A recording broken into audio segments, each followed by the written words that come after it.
Nos últimos dias, os jornais têm mostrado a liberação de menores infratores das unidades do IASES, principalmente na Uninorte, em Linhares.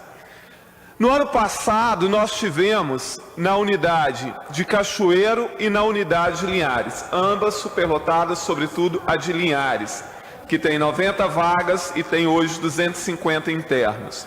Então, em função da superlotação, a Justiça mandou soltar vários menores infratores. Vão ser ali libertos da unidade de Linhares pelo menos 60 que cometeram roubos e até assassinatos. Nós vínhamos denunciando isso há muito tempo aqui e, inclusive, quando eu estive na Uninorte, em Linhares, eu até fiz um vídeo sobre essa situação. E agora, nós já tínhamos falado naquela época que quando os menores infratores, eles vão para essas unidades são chamadas de unidades socioeducativas. Ou seja, os jovens infratores ali, eles têm que ter acesso à educação e a uma infinidade de acompanhamentos para que quando eles cumprirem o tempo ali de internação, que eles estejam melhores.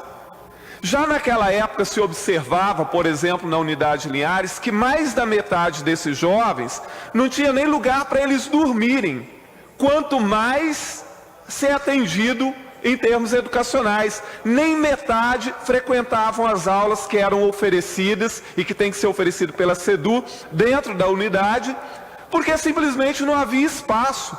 Quanto mais outra atividade, por exemplo, um curso profissionalizante, esporte, arte, absolutamente nada. E os próprios funcionários ali da unidade diziam, olha, e mesmo aqui, eles cumprem, depois que saem não tem acompanhamento nenhum. Eles retornam para os mesmos bairros, para as mesmas cidades, onde eles se envolveram com a violência e a maioria vai ser reincidente. É lastimável o que acontece aqui no estado do Espírito Santo.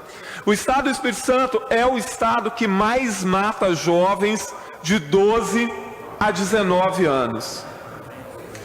E nesse período de 3 anos e meio, 41 escolas foram fechadas e o turno noturno de mais de 130 escolas estaduais também foram fechados.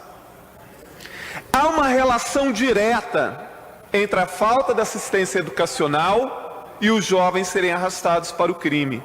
Essa relação não sou eu que estou fazendo, isso é estatístico, isso é fruto de pesquisa, os dados demonstram claramente isso, como um jovem fora da escola, é muito mais fácil que ele seja arrastado pelo crime, pelo tráfico, do que aqueles que frequentam a escola. Então, o governo do estado, com 61 mil jovens, entre 4 e 17 anos, fora da escola, ainda assim, o governo do estado fechou 41 escolas estaduais e o turno noturno de pelo menos 130. É óbvio que a gente possa ainda construir novas unidades de tratamento socioeducativo para menores infratores. Mas o que nós precisamos fazer urgentemente é reabrir essas escolas, reabrir esses turnos e aparelhar bem essas escolas, qualificar os professores, ter projetos educacionais que tragam de volta esses 61 mil jovens que estão fora da escola.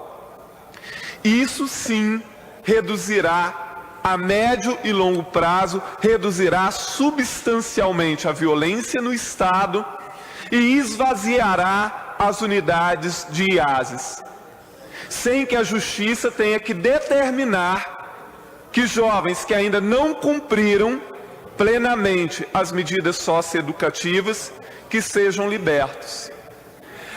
A Justiça, ela deveria, o governo se vangloria muito do projeto Escola Viva. A Justiça deveria determinar que estes jovens que estão sendo libertados, que eles frequentem as unidades das escolas vivas dos seus respectivos municípios. Lá em Linhares, por exemplo, tem uma escola viva. A Justiça deveria determinar que o governo acolhesse esses jovens de medida assistida, que eles frequentassem a escola viva. Aqui em Vitória também. Menores que saem das unidades deveriam ir direto para as escolas vivas, porque se é um projeto realmente muito bom, é ideal então para recuperar e formar esses jovens em conflito com a lei. Mas muito provavelmente em nenhuma dessas escolas você vai encontrar qualquer um desses jovens que estejam cumprindo medida socioeducativa em liberdade. E aí é lamentável, e aí eu volto a dizer aquilo que eu sempre disse.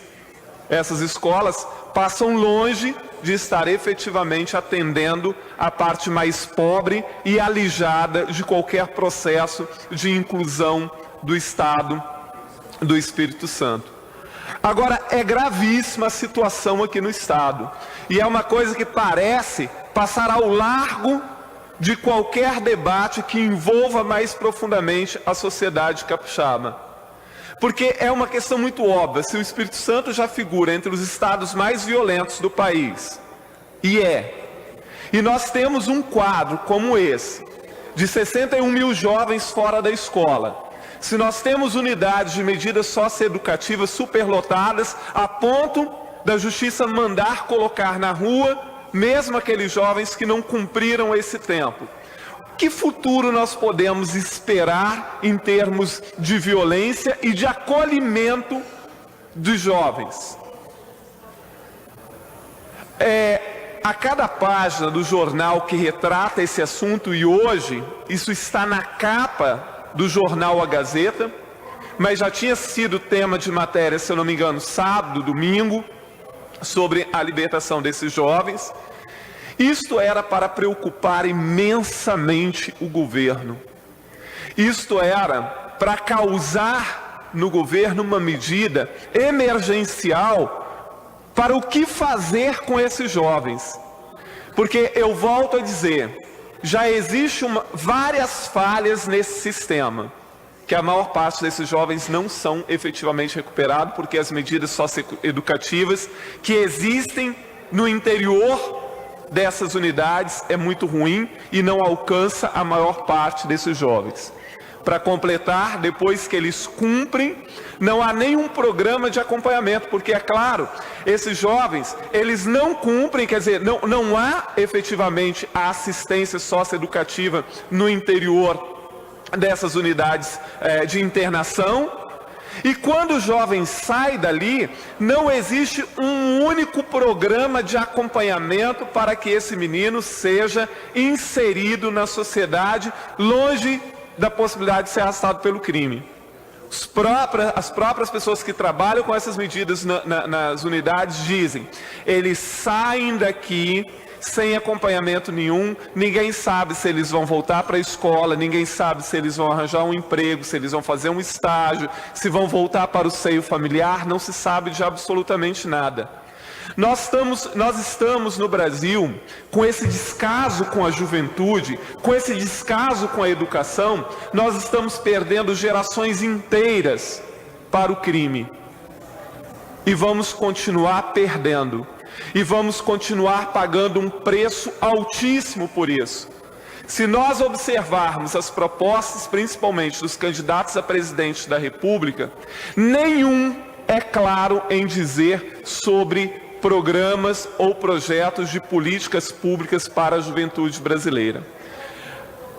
Já se disse muito sobre o fato de que o maior patrimônio de uma nação é a sua juventude.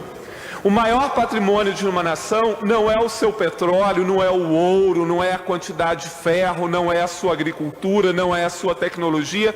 O maior patrimônio de uma nação é a sua juventude, porque é dela que depende a continuação ou não de um país e de toda uma nação.